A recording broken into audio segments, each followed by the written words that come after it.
Hello to my beautiful souls. Happy Independence Day to each one of you.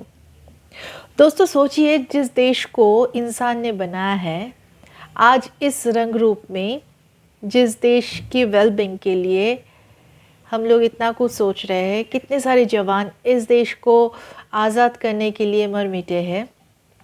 हो सकता है पिछले किसी इनकारनेशन में हम दूसरे कॉस्ट्यूम में किसी दूसरे देश में थे, उसके वेलबींग के लिए, उसकी आज़ादी के लिए हम मर मिटे थे, और आज शायद वही देश हमारा दुश्मन हो। कितनी अजीब बात है ना। इंसानों की बनाई इल्यूशन में हम कैसे उलझ जाते हैं। But what about our soul? जिस सोल के साथ हमारा जन्मों जन्मांतर का सफ़र है, उस सोल की वेलबींग के लिए, उस सोल को आज़ाद करने के लिए हम क्या कर रहे हैं। तो today I am wishing you a true independence from your mind, from your illusion, from your all the false belief, all the false identity. आपको आपके माइंड से मुक्ति मिले, आपको आपके विचार से मुक्ति मिले, आपको आपके थॉट से मुक्ति मिले। तो चलिए अब आते हैं आज की एनर्जी में। आज की एनर्जी थोड़ा सा टेस्ट एंड ट्रिगरिंग वाली हो सकती है, और ट्रिगर ज़रूरी नहीं हमारे डीएम से मिले, ये हमारे अपनों से मिल सकता है, अपने हमारे पेरेंट्स, हमारे सिबलिंग्स, हमारे फ्रेंड्स, कोई भी नियर एंड डियर वन से।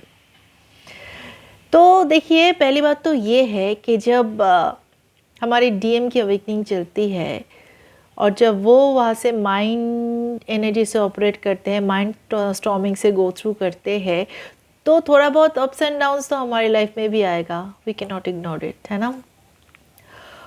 और ट्रिगर हमें कौन देता है? जिन्हें हम हमारे अपने मानते हैं, मैं और मेरा, है ना।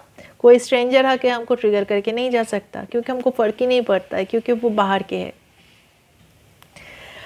ट्रिगर या कोई भी बैड फीलिंग्स हमें वही दे सकते हैं जिन्हें हम हमारे अपने मानते हैं।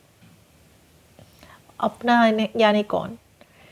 मैं, मेरे साथ जो जुड़े हुए हैं, वो जिनके साथ हमारी अटैचमेंट जुड़ी है, जिनके साथ हमारी एनर्जेटिक कनेक्शन जुड़ा है। तो आज यूनिवर्स वही टेस्ट करने वाला है। अटैचमेंट यानी क्या? अटैचमेंट तो अनकंडीशनल लव नहीं है ना। अब आप बोलोगे तो क्या हम हमारे पेरेंट्स से अटैच नहीं रहेंगे? तो क्या हम हमारे फैमिली मेम्बर्स के साथ अटैच नहीं रहेंगे? पर आप सोचिए, क्या अटैचमेंट अनकंडीशनल लव है? आप मेरे हो, इसीलिए हम आपसे प्यार करते हैं। वो दूसरा कोई जिनके साथ मेरा कोई रिश्ता नहीं है, मैं उनसे प्यार नहीं करती हूँ, वो मुझे ट्रिगर नहीं कर सकते, क्योंकि वो मेरा है ही नहीं। हो सकता है ये 3D वर्ल्ड, ये दुनिया, नॉर्मल लोग ऐसे ही सोचते हैं और ऐसे ही जीते हैं, उनके लिए नॉर्मल है, दुनिया ऐसे ही चलती है। पर आप तो चोजन वन हो। आपको तो यहाँ पे इनकारनेट इसलिए करवाया गया है ताकि आप दुनिया में अनकंडीशनल लव स्प्रेड कर सको। तो आप तो यहाँ पे अभी अटैचमेंट के मोह में उलझ नहीं सकते ना। You can afford it. तो एक बात ध्यान में रखना बहुत ज़रूरी है, ये रिश्ते नाते सब कुछ नदी नाव संजोग है। हमारा सोल उन्हीं को चूज़ करते हैं हमारी लाइफ जर्नी में जिनके थ्रू हमारा प्रारब्ध कट सकता है। अगर कोई पासर भाई भी हमारे सामने से गुजर जाते हैं ना, तो उनके साथ भी हमारा कुछ कर्मा जुड़ा रहता है। ठीक है, तो हर एक इंसान के साथ हमारा कुछ कर्मा जुड़ा रहता है, और वही इंसान हमारे लाइफ में आते हैं ताकि हम इस लाइफ टाइम में उनके साथ अवेयरनेस के साथ हमारा कर्मा भोग के काट के हम फ्री हो सके, हमारी ये सोल फ्री हो सके। ठीक है, तो आप में से जो लोग ये बोलते हो कि भगवान ने हमारे साथ ही ऐसा क्यों किया, आपको क्या लगता है? भगवान, अस्तित्व, यूनिवर्स, वो इतने नासमझ है कि उनको कुछ पता नहीं, आप कुछ नहीं कर रहे हो, आपको ट्रिगर पे ट्रिगर दिए जा रहे हैं। क्यों? आपके दुश्मन है?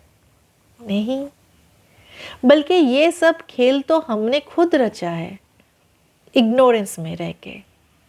और अभी इसको काटने का वक्त आ गया है, वो भी अवेयरनेस के साथ। जब हम अवेयरनेस के साथ किसी भी चीज़ को भोग लेते हैं तो हम उस चीज़ से फ्री हो जाते हैं हमेशा हमेशा के लिए। और वो टाइम पे यूनिवर्स हमारा साथ नहीं छोड़ता है।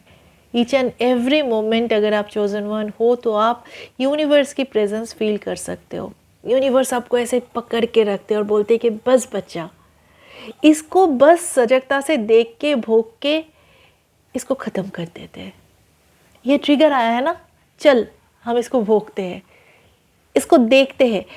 पहले तो हम इग्नोरेंस में भोग रहे थे, अब हम इसको सजगता से भोगेंगे, चल इसको भोग लेते हैं। पर हम माइंड के ट्रैप में उलझ के रिएक्ट कर देते हैं, रिस्पॉन्स कर देते हैं और फिर हम और एक कर्म बंधन में उलझ जाते हैं।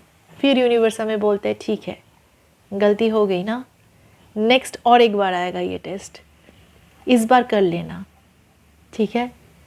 यूनिवर्स तभी भी हमको ऐसे पकड़ के रखते हैं, ऐसे चक्कर के रखते हैं, हमारा साथ नहीं छोड़ता है। तो इनर वर्क क्या है? इनर वर्क यही है कि हम हमारे माइंड को काम करके, शांत करके, अवेयरनेस के साथ सारे ट्रिगर को देख के, जान के, उसको भोग के सजगता से उससे हमेशा हमेशा के लिए फ्री हो पाए। और ये जितने भी लोग हमें ट्रिगर दे सकते हैं, जितने भी हमारे अपने हैं जो हमें ट्रिगर दे के जाते हैं, वो उनका काम करते हैं। उनका काम यही है कि हमारे लाइफ में जो जो बहुत डीपेस्ट अनहील्ड पार्ट है उसको टच करके जाना। और हमारा काम यही है कि मुझे दर्द हुआ ना, मुझे तकलीफ़ हुआ ना, तो उस चीज़ को भी मुझे जानना है, मुझे देखना है, इस चीज़ को प्रोसेस करना है और इसके हमेशा के लिए हमें मुक्ति पानी है। उनका काम यही है, जो हमें ट्रिगर करता है उनका काम यही है कि जो बहुत अंदर दबा पड़ा है, अनहील वुंड्स, जन्मों जन्मांतर का जितना भी वुंड्स दबा पड़ा है, उनको सरफेस में ला के देना। अब हमारा काम वो बनता है कि हम उसके साथ उलझ जाते हैं या उसको सजगता से देख के उनसे, वो वाले चीज़ों से, वो जो कर्मा है उनसे हमेशा हमेशा के लिए मुक्ति पा लें। That is our choice, that is our free will, ठीक है।